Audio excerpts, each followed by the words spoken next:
Greetings, welcome. This is Jed Schlackman. I'm a holistic counselor and spiritual energy healer. And in this video, I want to speak about the inherent limitations of standardized, evidence-based medicine and therapy protocols.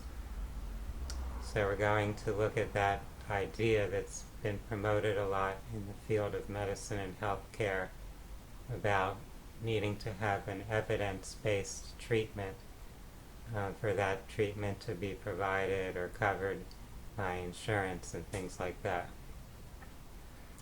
So in the medical field, there's a lot of research that's done looking at standardized treatments or treatment protocols. So if you have a medication, then that's a specific standardized chemical formula that's being delivered in the same way to different individuals. So you would often have an experimental group that receives that particular treatment and a control group that doesn't receive that particular treatment. And if it's a placebo-controlled study, then the control group could be receiving something that they think is the medication or treatment, but it actually, or at least in theory, it's an inert substance, something that wouldn't have any physical effect upon them or any therapeutic effect, and the only effect, therefore, that could be perceived from that would be a psychological placebo effect. So that's kind of a basic idea of how a lot of research is done. And that's not just for medications, that could apply to nutrients, to herbs, and it could also apply to psychological therapies.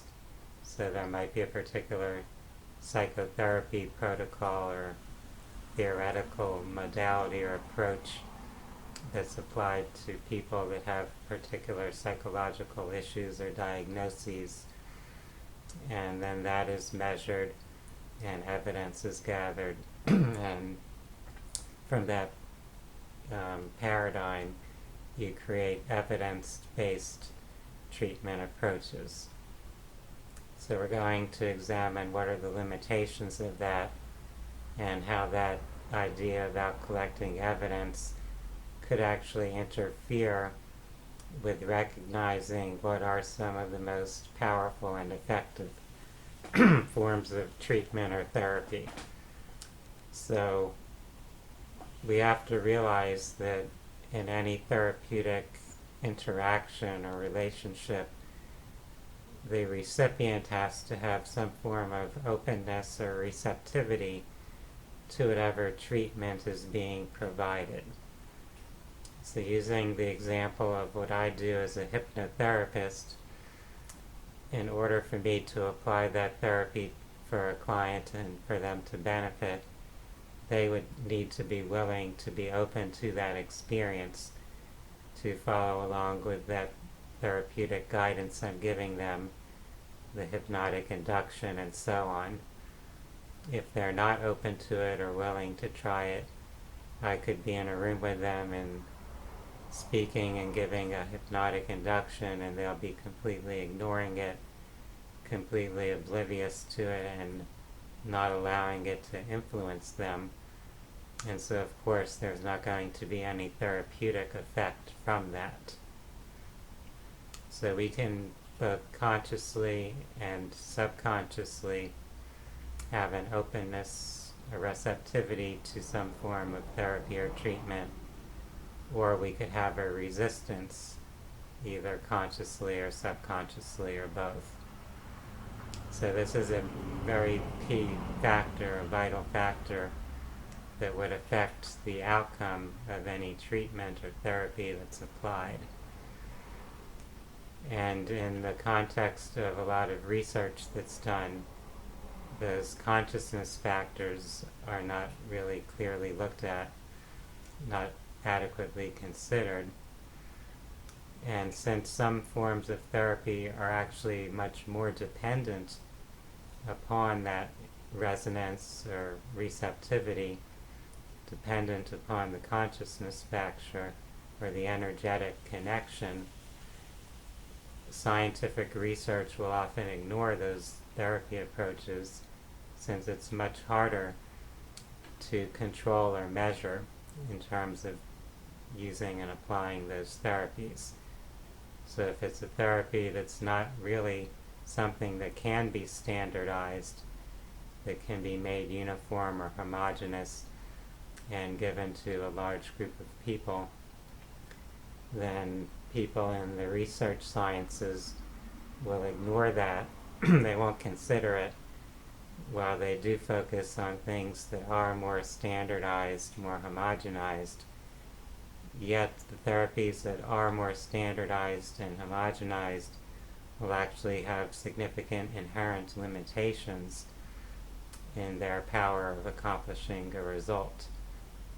So you've kind of created a catch-22 there, where the more standardized and homogenized something is, the more mechanistic or rigid that treatment approach, the easier it may be to fit into an experimental evaluation model, into a research design. Yet at the same time, the less powerful that approach may be in terms of its power to create a desirable outcome, to have an influence or therapeutic effect on those receiving it. I hope that that is clear from the way I've presented it.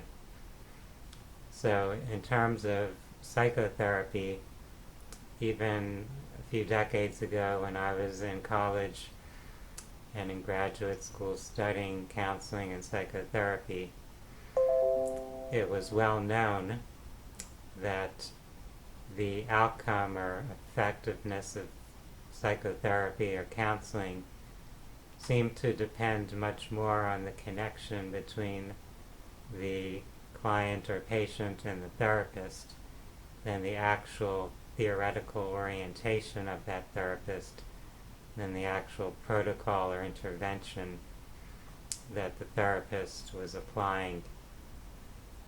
So that shows the power of that connection that's occurring there between one person and another person, that energetic resonance, that conscious and subconscious receptivity to that influence.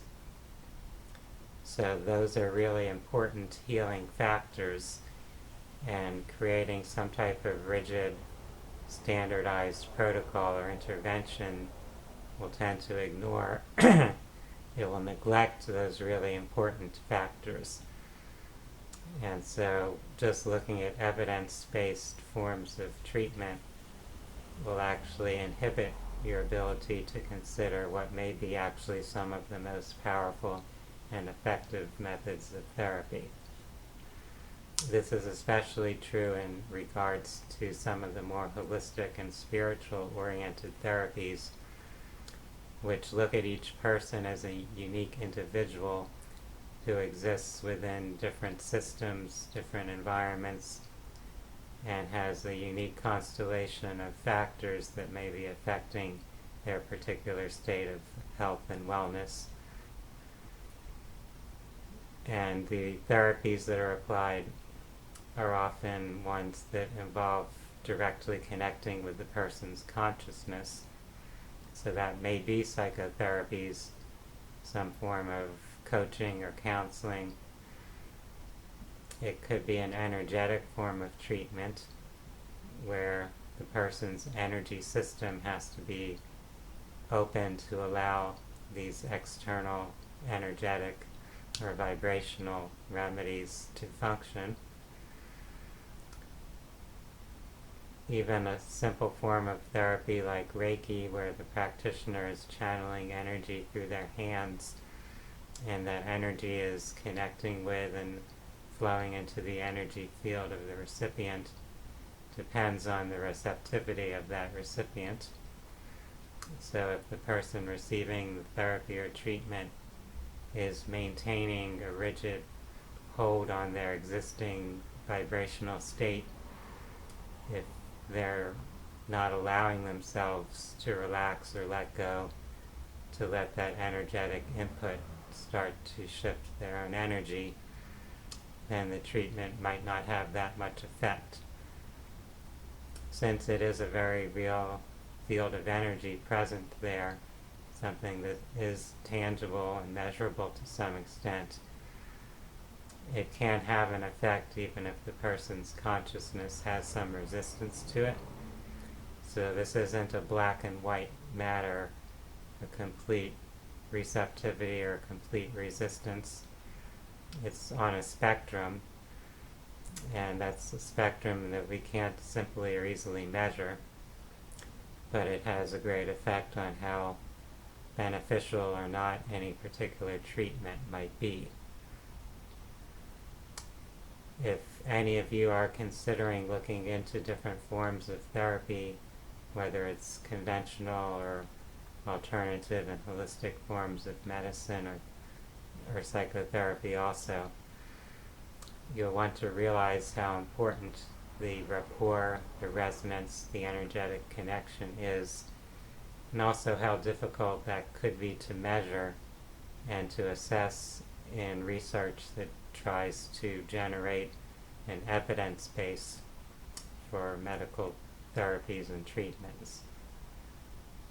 So for those that are attached to the idea that only evidence-based medicine should be tried, or that only evidence-based medicine, so to speak, is something that is worth considering in your journey for healing, we need to look at things in this more expanded way and understand the limitations of what is usually referred to as evidence-based medicine, how that model or paradigm of collecting evidence in that experimental, empirical way can block your awareness or recognition of less standardized forms of therapy that might actually have more power to heal, more potential in terms of addressing the unique individual needs of each person who's receiving therapy.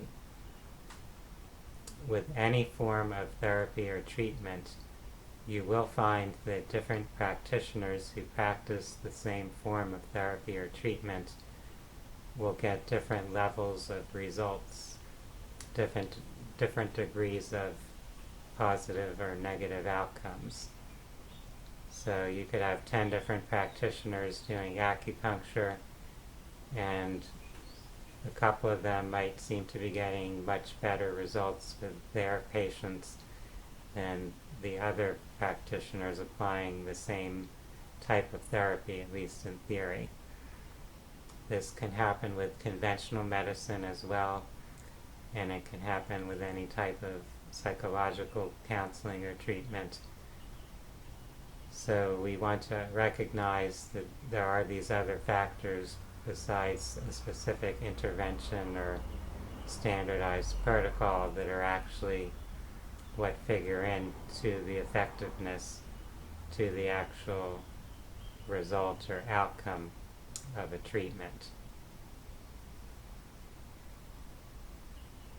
I appreciate each of you for taking your time to view this video.